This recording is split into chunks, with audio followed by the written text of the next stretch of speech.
How to increase cell size in Microsoft Excel. Hello everyone, welcome to Excel 10 tutorial. In this Excel tutorial for beginners, we are going to talk about how you can increase the cell size in Excel. Let's get started.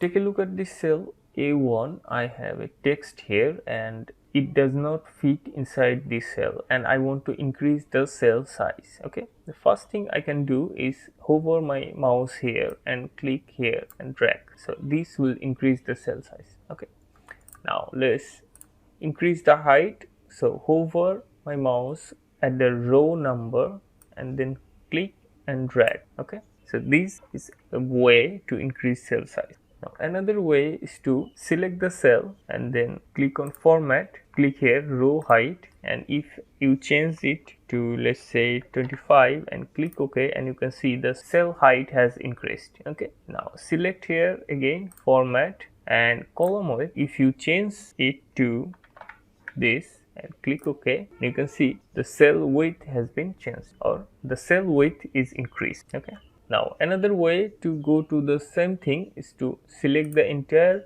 row, right click and change row height. You can see here row height. I'm going to change it to 15 and click OK, and you can see the row height is changed. Now select the entire column, right click and column width and then change it to this and click OK. You can see column width has been changed. Okay,